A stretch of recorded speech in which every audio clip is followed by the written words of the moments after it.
You want a 10% raise. Timothy's laughter echoed off the glass walls of his corner office, bouncing around Clara like razor blades. You want a 10% raise after what, 12 years? He couldn't even finish his sentence before another wave of laughter shook his shoulders. Clara stood frozen, clutching her portfolio of achievements, the proof of her value. The 60-page document contained every algorithm, every process improvement, every late night she had sacrificed while he collected bonuses big enough to buy vacation homes. The system I designed cut delivery times in half, she said, her voice smaller than she wanted it to be. The Eastwood account alone. Timothy waved his hand dismissively, still chuckling as he leaned back in his chair. Everyone's replaceable, you know. Even you. He stared at her with that practiced CO smile that never reached his eyes. If you think you're worth more, try your luck elsewhere. Clara felt something crack inside her. Not her heart. Something deeper. The foundation of 12 years of loyalty, of believing that hard work would be recognized. I understand, she said quietly, collecting her portfolio. The pages trembled between her fingers. Listen. Timothy's voice softened with fake concern. You're good at what you do, but you're a back office function. The board doesn't even know your name. That's just business. That was when Clara knew exactly what she would do. She was 34 years old, a supply chain algorithm specialist, and until that moment, pathologically afraid of conflict. The kind of woman who apologized when someone stepped on her foot. The kind of woman who stayed at the same company for 12 years, despite being paid 20% below market rate, because she believed in loyalty, because she thought her work would eventually speak for itself. She walked back to her cubicle. Yes, cubicle. After 12 years, past the glass-walled offices of managers who had been at the company half as long as her. Her desk sat in the corner of the 5th floor, surrounded by empty workstations. The department had shrunk from 15 people to just 3 over the years. Not because they needed fewer people, but because her algorithms had automated so much. Her computer screen showed an email notification. It was the quarterly company newsletter, with a feature on how Timothy's innovative supply chain revolution had saved their biggest client, Eastwood. Her revolution. Her 18-hour days for 6 months straight. Her solution that cut their logistics costs by 40%. Beside her keyboard sat the cold coffee she had abandoned 3 hours ago when she finally gathered the courage to ask for that raise. Beside it, a framed photo of her parents. Her dad had worked 35 years at the same factory before they shut it down. Loyalty matters, he always said. Her mom nodded along, believing it too. She opened her drawer and pulled out a small leather notebook. Inside were ideas she had jotted down over the years. Personal projects, documented with dates, times, and development notes. Ideas she explored on weekends, refined on her own laptop, built on her own time. Ideas the company had implemented without formal acquisition, because she had been too accommodating, too eager to prove her worth. She flipped through the pages and stopped at notes from 3 years ago. A series of algorithms that became the backbone of their entire distribution system. At the top of the page, in her handwriting, personal project, supply chain optimization through predictive modeling. Began November 4th. Home system. What Timothy never knew, what the company's legal department had been too careless to investigate, was that she had never signed over the rights to these personal innovations. The standard employment contract only covered work done during company time, using company resources. Her most valuable creations were developed on her own equipment, during her own time. She picked up her phone and scrolled to a number she had saved but never called. Gerald, the operations director at their biggest competitor, Adam Shipping, had reached out multiple times over the years. His last message was sent 6 months ago. The offer still stands. Whenever you're ready. We value innovators here. Her fingers hovered over the call button. 12 years of loyalty screamed at her to stop, to be reasonable, not to burn bridges. Then she remembered Timothy's laughter. She pressed call. Gerald speaking. This is Clara Armstrong from Pluto Logistics, she said. She was surprised by the steadiness in her voice. I believe we should finally have that conversation. Clara. Excitement rippled through his voice. I was beginning to think you'd never call. Are you free for dinner tonight? 5 hours later, Clara sat across from Gerald at a restaurant that required reservations weeks in advance. He had made one call. I've followed your work for years, Gerald said, studying her over his water glass. Or rather, I followed the sudden leaps in Pluto's capabilities that mysteriously matched the times you disappeared from LinkedIn. Those supply chain algorithms for the Eastwood account were revolutionary. She felt a tightness in her chest. How did you know that was me? Gerald smiled. Because Timothy doesn't have the technical background to understand even the basics of what those algorithms do, let alone create them. And because we tried to reverse engineer them and couldn't. That's when I knew we needed the mind behind them. She took a sip of water, gathering her thoughts. What exactly are you offering? Leadership position, triple your current salary, stock options, a team of your own. He leaned forward. But more importantly, recognition. Your name on your work.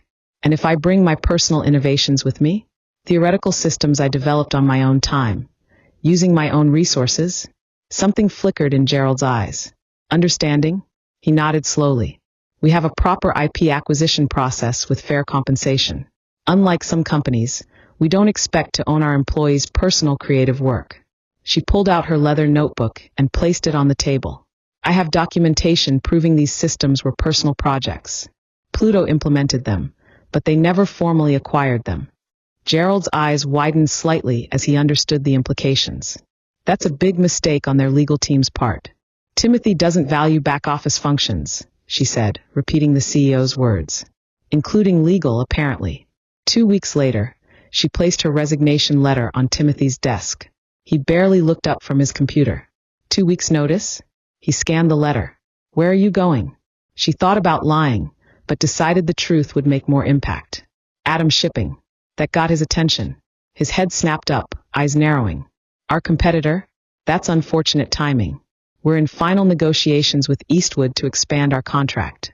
I know, she said. I built the delivery model for that proposal. Timothy's expression changed from surprise to something that looked like concern. We should talk about retention options. Maybe that raise you mentioned. The offer from Adam is triple my current salary, plus a leadership position and stock options. He laughed, but it sounded empty now. They're overpaying. You'll be disappointed when they realize you can't possibly deliver what they expect. She smiled, feeling a strange new confidence. We'll see. Her last 2 weeks were oddly peaceful. She finished her transition documents, trained her replacement, a recent graduate who seemed both nervous and amazed by the system she was inheriting, and backed up her personal project records. She also made copies of all the emails where she had shared her personal innovations with the company without any formal transfer of ownership. On her final day, she met with their legal counsel, Ken, who handled her exit interview. Just routine questions, he said, sliding a stack of papers across the desk. Standard non-compete, confidentiality agreements, confirmation that you're not taking company property. She reviewed the documents carefully. I'm not signing the non-compete. Ken blinked. It's standard procedure. It wasn't in my original employment contract, and I'm not agreeing to it now. She looked at him directly. And about company property. I'm not taking anything that belongs to Pluto.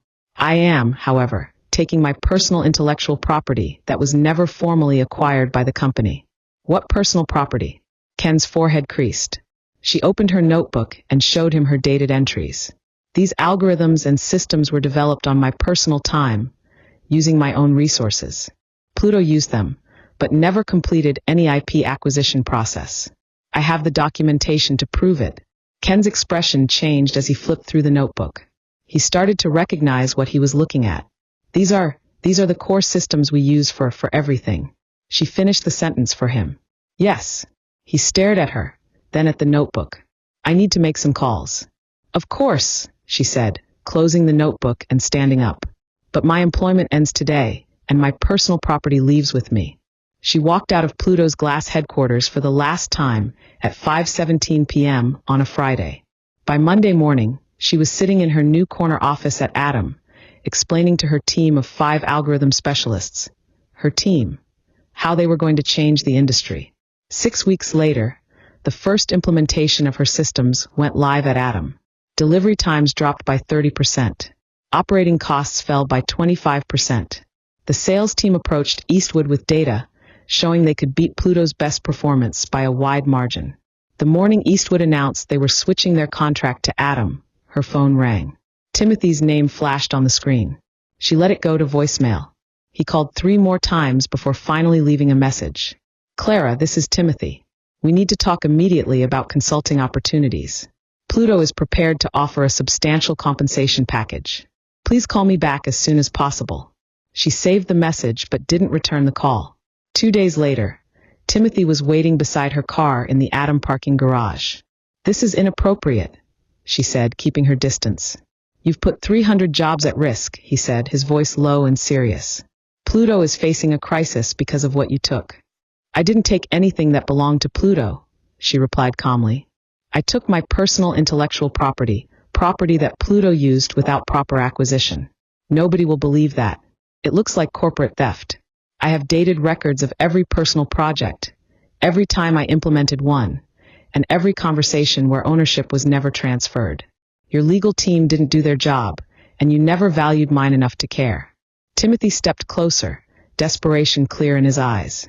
Name your price. Whatever Adam is paying, we'll double it. Clara thought about those 12 years. About sitting in her cubicle while he took credit for her work. About the laughter when she asked for a small raise after saving the company millions. You once told me everyone's replaceable, she said quietly. Even me. I'm just following your business advice. The following quarter, Pluto's stock fell 62%. They laid off 200 employees. The news articles called it a catastrophic loss of technical ability and a strange collapse of their award-winning logistics systems. Timothy resigned under pressure from the board.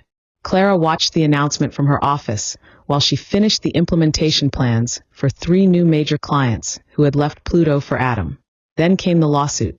Pluto sued her for stealing intellectual property. Their case collapsed when her documentation showed she had developed the core algorithms as personal projects. The judge dismissed the case and said Pluto had failed to get proper ownership of the systems they used. The morning after the case was dismissed, Clara got a visitor at Adam. Timothy stood in the doorway of her office. He didn't look like the confident CEO who had laughed at her months earlier. You destroyed everything, he said. No, she answered. You did that when you decided some people were disposable. Those people who lost their jobs, they weren't just numbers. They had families' mortgages. She felt the weight of what he said. The situation was morally heavy, and it wasn't simple. I know, she added. That's why Adam has hired 57 former Pluto employees in the last 3 months. People who weren't responsible for your decisions shouldn't have to suffer for them. Timothy looked at her, like he was searching for something in her face. You planned all of this? No. I just stopped letting myself be undervalued.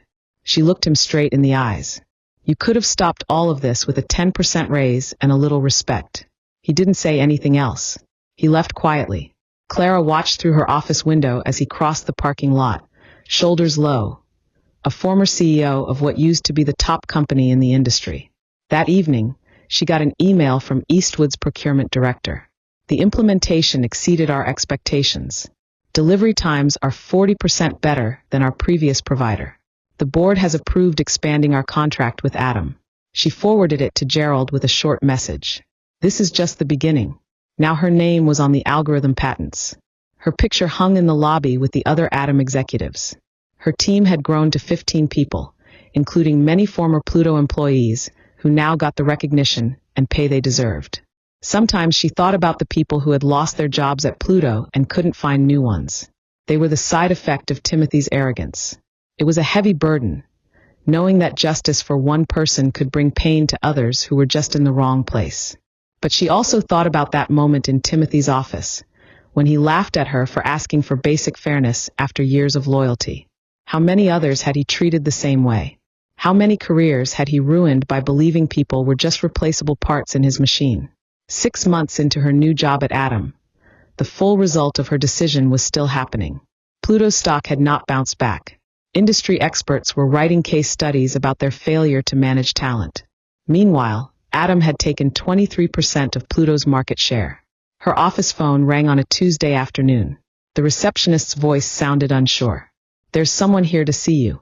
She says she worked at Pluto. When Clara walked to the lobby, she saw Kate standing there. Kate had been Pluto's head of customer service for 15 years, longer than Clara had worked there. They used to eat lunch together sometimes and complain about Timothy's management. Now Kate held her purse tightly. Clara, she said, her voice dry. I thought maybe we could talk. Clara brought her to her office and offered her water or coffee. She didn't want either. I lost my job last week, she said suddenly. Along with my entire department. 37 people. The weight of her words landed heavily in Clara's chest. Kate, I'm so sorry. Are you? Kate's eyes locked on hers. Everyone's saying you're the reason Pluto's falling apart. That you stole something and brought it here. I didn't steal anything. Clara explained about her personal project notes and the court decision. Kate listened without emotion. I'm 56 years old, Clara. Who's going to hire me now? Clara leaned forward. Adam will. We need experienced customer service leadership. I can talk to Gerald today. Kate shook her head. I didn't come here for a job. Then why did you come? Kate looked around the office. The view, the nice furniture, the nameplate on the door. I wanted to see if it was worth it. If what you got was worth what happened to the rest of us. The question sat in Clara's throat like a stone. Was it worth it? The recognition, the pay, the validation, compared to the harm done to people who had done nothing wrong, only worked for the wrong company. It wasn't supposed to happen like this, she said at last. I just wanted what I had earned. We all want that. Kate stood up. Some of us just can't bring down an entire company when we don't get it. After she left, Clara sat still, staring at the wall. Her phone buzzed.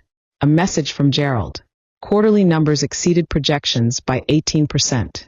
Celebration dinner tonight. She didn't reply. Instead, she opened her laptop and started a new spreadsheet. In the first column, she wrote the names of every Pluto employee she knew had lost their job. Next to each one, she looked up their LinkedIn profiles, writing down their skills and experience. By midnight, she had a list of 212 people. The next morning, Clara walked into Gerald's office without knocking. We need to talk about Pluto's former employees. Gerald looked up from his monitor. What about them? She placed her spreadsheet on his desk. These are people who lost their jobs because of Pluto's collapse. Adam has gained a lot from what happened. We have a responsibility. He studied the list. We've already hired quite a few. Not enough. She sat down across from him. I want to propose a formal recruitment program targeting Pluto's displaced workers. And for those we can't hire directly, I want to fund placement services and training programs. Gerald leaned back in his chair, watching her closely. That's an expensive idea for people who don't even work for us. It's an investment in our reputation and our future, she said. And it's the right thing to do. After a long moment, he nodded.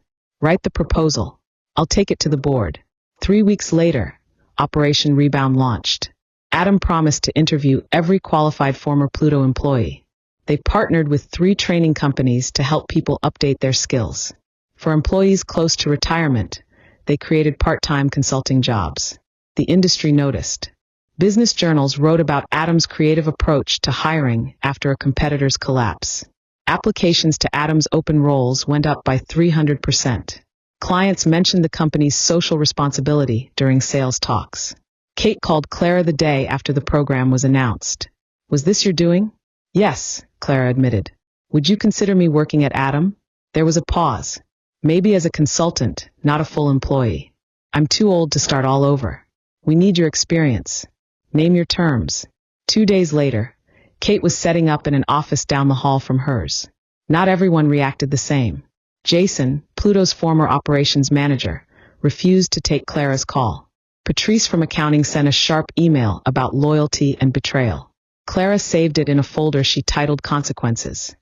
A growing collection of reminders that revenge was never as clean as in movies. 8 months after Clara left Pluto, she got an unexpected email from Ken, their former legal counsel. Meeting for coffee. There's something you should know. They met at a small cafe between their offices. Ken looked older. New lines on his face, gray in his hair. I was let go last month, he said, stirring his coffee. Part of the latest round of cuts. I'm sorry, Clara said.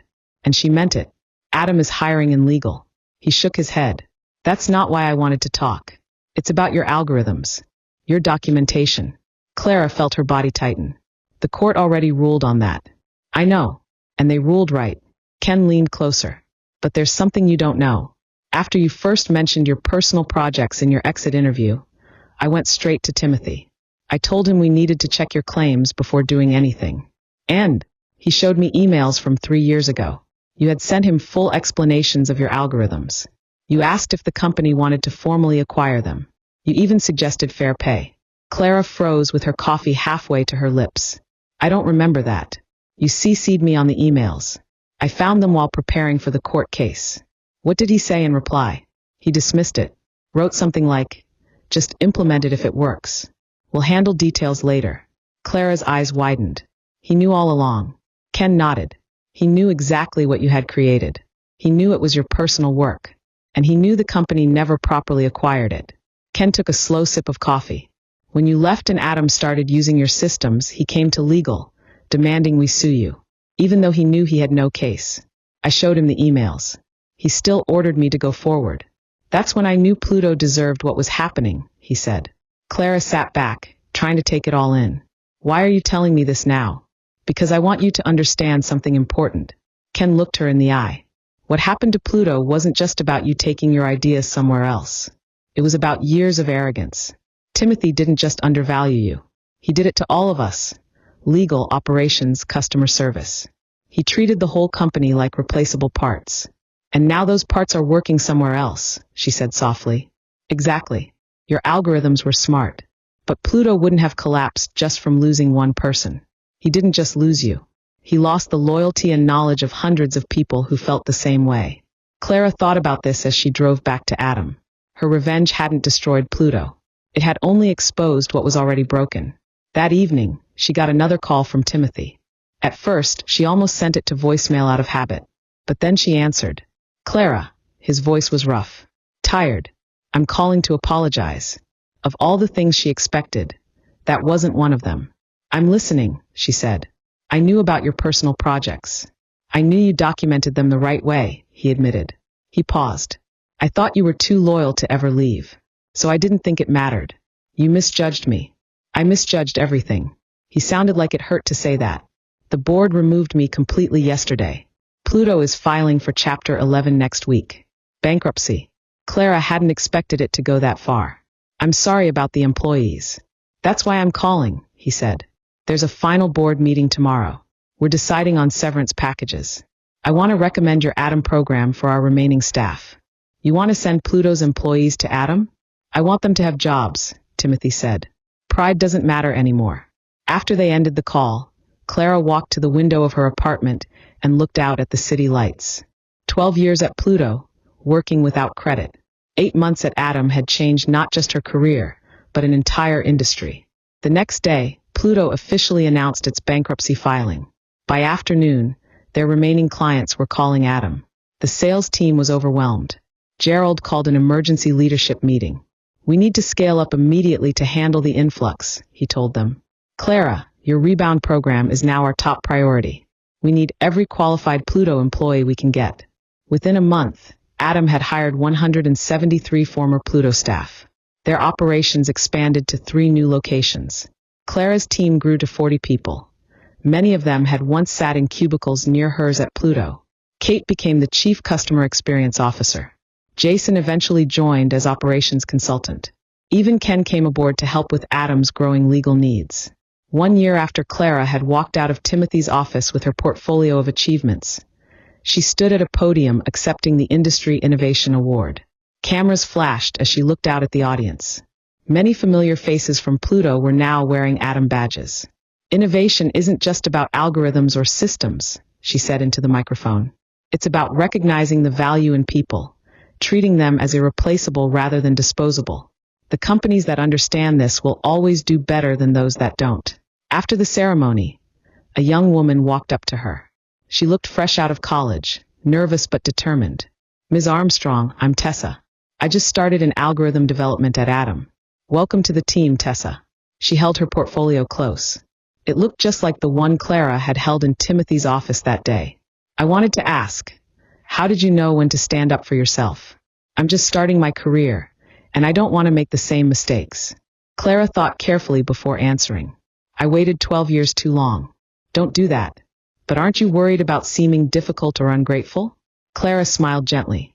Those are just labels people use when they want to pay you less than you're worth.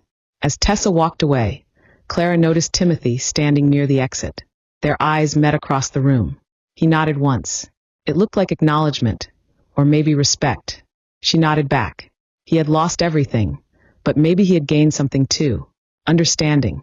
Clara had gained everything she had wanted in her career, but she also carried the weight of how it had happened. They were both changed by that small moment of laughter over a 10% raise request. 2 years after she left Pluto, Clara received an unexpected package. Inside was a framed article from the Wall Street Journal. It analyzed Pluto's collapse and Adam's rise. A note was attached. You were never replaceable. Timothy. She hung it in her office as a reminder. Value isn't decided by others. You must see it in yourself first. Last month, Clara launched a mentorship program for women in tech. Their first workshop focused on salary negotiation and protecting intellectual property. 300 women attended. Kate helped organize it. Tessa, now leading her own team, was one of the speakers. At the end of the workshop, someone asked Clara, "Don't you feel bad about what happened to Pluto?" She thought carefully before answering. "I feel responsible for my actions, but I don't feel guilty for claiming what was rightfully mine. That difference matters." As Clara looked back now, she understood something clearly. True revenge wasn't watching Pluto fall. It wasn't seeing Timothy lose his position. It wasn't even her corner office or the industry award. Real revenge was finding her own worth and refusing to let anyone lower it again.